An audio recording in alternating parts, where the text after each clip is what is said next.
Bien, vamos a empezar la segunda parte del video y para esta segunda parte vamos a trabajar con la capa que habíamos creado anteriormente. Aquí están los puntos, estos 5 puntos que trabajamos. Supongamos que se nos ha dejado la tarea, vamos a revisar nuestra tabla de atributos, de revisar la tabla de atributos y de incluir información que no estaba aquí presente. Por ejemplo, la cantidad de visitantes que existen cada 3 días, un promedio dentro de un mes, y el puntaje que puede tener cada sitio histórico de acuerdo a una serie de elementos que se nos han ido brindando conforme hemos ido haciendo este estudio, ¿no? Entonces salimos al campo con las coordenadas que hemos obtenido de nuestra tabla de atributos anterior y nos hemos dirigido a cada uno de estos monumentos. Al final hemos terminado con una tabla parecida a la que estamos viendo ahorita, en donde se tiene un número de visitantes. Aquí tenemos nuestros visitantes que hemos hecho a través del mes y la puntuación que hemos tenido a partir de aplicar la escala. La escala es cualquiera, no es tan relevante para este momento. Entonces tenemos estos 5 puntos. Por si acaso la valoración que ustedes están visualizando aquí es puramente referencial. No he utilizado ninguna escala ni tampoco he utilizado ningún análisis de visitantes. Simplemente es para ejemplificar. Entonces se nos da la tarea de analizar cuál de todos los monumentos tiene más visitantes que el aforo permitido y cuáles de ellos tiene muchísimos menos. En ese sentido lo que tenemos que hacer es intentar mezclar estos elementos, tanto estos que vemos aquí, junto con la tabla de atributos que teníamos anteriormente, con esta parte de acá. Y para encontrar cuántos monumentos tienen más visitantes que el aforo en un mes, tendríamos que hacer la resta del aforo menos la nueva columna que estamos teniendo. A eso se le conoce integración de bases de datos. Y para este segmento vamos a necesitar de dos cosas importantes. Primero que nada, necesitamos tener una columna que se comparta entre ambas bases de datos. Fíjense aquí que tengo mi columna ID, que tiene el valor 0, 1, 2, 3, 4. Y vamos a ver aquí la siguiente columna ID, que tiene la misma identificación. Entonces, esta columna que voy a trabajar va a ser mi columna de empate. Es importante que esta se presente y que se analice antes de hacer cualquier cosa, porque si nosotros nos mandamos, puede ser y que se analice antes de iniciar el procedimiento. ¿Por qué razón las otras no? Porque estas partes de aquí fueron creadas cuando desarrollamos nuestra capa y esta de aquí la hemos desarrollado en el campo. Entonces, tenemos que integrar ambos segmentos. Vamos a utilizar ID, la columna ID. Pero antes que nada, debemos modificar esta tabla de Excel para que pueda convertirse en un archivo que se conoce como CSV o texto delimitado por comas. ¿Cómo vamos a hacer esto? Vamos a venir aquí a Archivo y le vamos a dar a Guardar como. Y nos vamos a ir hacia la ventana que dice Examinar. Cuando salga esta ventana de guardar, tenemos que venir aquí a donde dice tipo y vamos a ubicar el componente que se llama CSV delimitado por comas o CSV UTF-8 delimitado por comas. La diferencia tiene que ver con la compresión del archivo. Cada segmento tiene su propia parte o su propia particularidad en la compresión.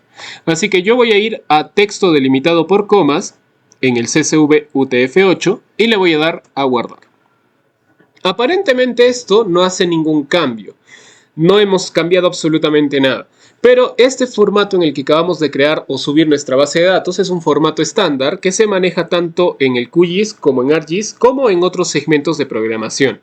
Y es importante que lo creemos antes de iniciar nada porque el QGIS tiene su complemento para leer este tipo de archivos en formato específico. Bien, una vez creado nos vamos a dirigir hacia el QGIS y aquí vamos a venir a donde dice abrir administrador de fuentes de datos. Este es el segmento que debemos llegar. Esto lo hemos estado utilizando antes cuando queríamos subir alguna capa, ya sea vectorial, raster o cualquier tipo de dato parecido a este. Así que aquí nos vamos a ir a donde dice texto delimitado. Pueden ver que el signo es una coma. Y vamos a ubicar el segmento que acabamos de guardar. Aquí en nombre de archivos, en este caso yo lo he guardado en mi carpeta clase 5. Y aquí está. Fíjense que esta herramienta solamente es capaz de leer los archivos que tengan aquí, archivo que tengan como denominación archivo de valores separados por coma. Si es que no lo tengo, no vamos a poder ser capaces de leerlo. Fíjense que no existe otro segmento aquí abajo. Así que tienen que tener mucho cuidado. Es por esa razón que hemos hecho la conversión del Excel. Le damos a abrir. Entonces, si por defecto me sale de esta manera, lo hemos logrado. Si hubiera algún problema, a veces ocurre que todas las columnas salen en una sola. O sea, todos los datos salen conjuntos, en un solo punto. Entonces, para arreglar ese segmento, nos tenemos que venir aquí a donde dice delimitadores personalizados y aquí habilitar este segmento. Normalmente, si es la primera vez que lo están utilizando, los segmentos pueden venir de esta forma. O sea, una vez subida la base de datos, vamos a ver esta separación. Pueden ver que todo está en una sola columna y además dice texto, ¿no? Entonces, aquí reconocemos nuestro separador. Aquí pueden ver que la coma es el separador. Le hacemos clic aquí y ahora sí queda dividido. Entonces, de esta forma. También podemos utilizar otros separadores, por si nuestro separador no es la coma. Aquí tienen punto y coma, puntos o algunos especiales, si es que tuvieran algún otro adicional, ¿no? Como si fuera una X o el que ustedes hayan considerado. En este caso yo lo voy a dejar así. Fíjense que todavía no tengo la opción de añadir. ¿Por qué razón? Porque aquí vamos a encontrar esto que se conoce como definir geometrías. Este segmento me permite evolucionar tablas de datos hacia puntos, convertirlos en puntos. Pero en este caso, como no tenemos una columna que sea X y Y, o sea, coordenadas que irían en este segmento, nosotros vamos a colocarlo en donde dice ninguna geometría. Y listo, entonces ya tenemos todo marcado, ya está hecho todo. Simplemente hay que hacer estos cambios y le vamos a dar a añadir. Con eso hemos terminado y lo que vamos a notar en nuestra menú de capas debe aparecer esta tabla que se llama datos campo o el segmento que han marcado. Entonces aquí pueden ver que está mi tabla y yo la puedo aperturar fácilmente desde una tabla de atributos. Entonces aquí se puede mostrar nuestra tabla de atributos con los datos y exactamente igual como se mostraba en el Excel. Entonces hasta aquí hemos logrado la mitad del trabajo. Simplemente es la integración de estos segmentos. Lo que vamos a hacer ahora es mezclar ambas bases de datos. ¿Qué quiere decir eso? Que vamos a incluir las dos columnas, las dos nuevas, aquí y aquí, la de aforo y la de la puntuación. Entonces, para eso vamos a ir a las propiedades de la capa a la que quiero mezclar, a esta capa de puntos turísticos. Así que hacemos clic derecho y nos vamos a propiedades. Aquí en propiedades se va a aperturar este nuevo menú y nos vamos a ir hacia el segmento que dice uniones. Y una vez en uniones vamos a darle clic al más. Aquí vamos a trabajar qué capa queremos unir. Por si acaso, esto funciona tanto con capas, si es que quisiéramos unir información de distintas capas, como con tablas. Aquí nosotros hemos subido una tabla, pero si tuviera una capa que tiene otra información, pero mantiene el mismo código que hemos trabajado, simplemente aquí tendría que modificar el segmento. En mi caso, yo voy a unir la que se llama datos campo, que es la que vamos a utilizar, y aquí van a aparecer los dos segmentos. Reconocimos previamente que el dato que aparecía aquí, en datos campo, era este que se llamaba ID, con mayúscula. Y aquí abajo, en donde dice campo objetivo, también aparecía ID. Entonces, estas partes son iguales.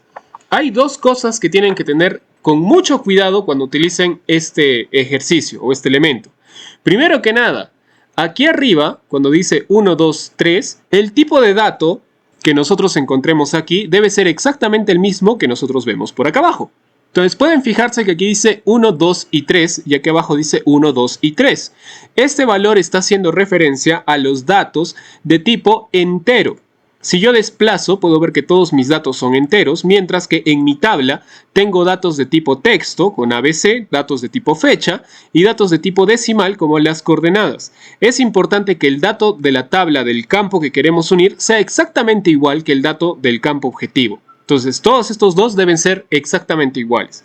Si algo faltara o algo pasara, lo más fácil es modificar los datos desde este mismo segmento o crear otra columna con datos copiados desde la calculadora de campos. Bien, ya tenemos este segmento. Ahora, lo que vamos a hacer es habilitar este segmento que dice Joined Fields. Aquí en Joined Fields voy a seleccionar solamente los campos de mi tabla datos campo que yo quiero que se mezclen a mi capa principal. Así que vamos a seleccionar visitantes y vamos a seleccionar puntuación, que son los dos elementos que no tenía previamente. Y con eso hemos terminado, así que podemos dar a aceptar y aquí van a ver que va a salir nuestra nueva unión. Si todo sale bien, aquí va a aparecer un check y van a decir los campos que se han unido y los datos de acuerdo a donde se está marcando. Si hubiera algún error, podemos editarla utilizando el lapicito, que se encuentra aquí más abajo. Si yo hago clic acá, regresamos a la misma visualización.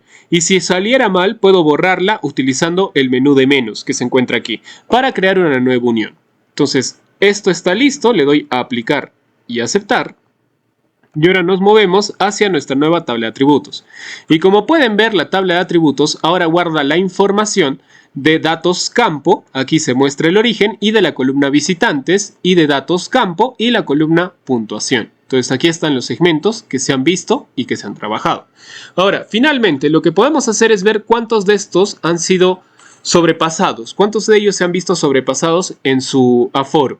Para eso nos vamos a la calculadora de campos, generamos un nuevo campo que se llame aforo máximo. Y aquí vamos a restar dos cosas. Nuestro aforo, que es el dato máximo de personas que tenemos, comparado con el dato cogido por el visitante o el dato de personas que se han visto en un mes en promedio. Entonces venimos acá. Este dato es un valor entero, fíjense que los valores están también acá, y utilizamos los campos para restar. Colocamos aforo menos datos campo visitante. Y una vez hecho eso, damos a aceptar. Entonces, los valores que estén en negativo son los lugares en donde el aforo ha sido excedido, y los valores que están en positivo son los valores que nunca se han excedido en el aforo, y finalmente 0 corresponde al valor en donde el aforo y los datos visitados en campo han sido iguales. Bien, hasta aquí terminamos con este pequeño tutorial. Hemos visto cómo se pueden seleccionar y subir estos datos en un solo elemento, y con eso hemos terminado por el día de hoy. Bien, nos vemos en otro video. Hasta luego.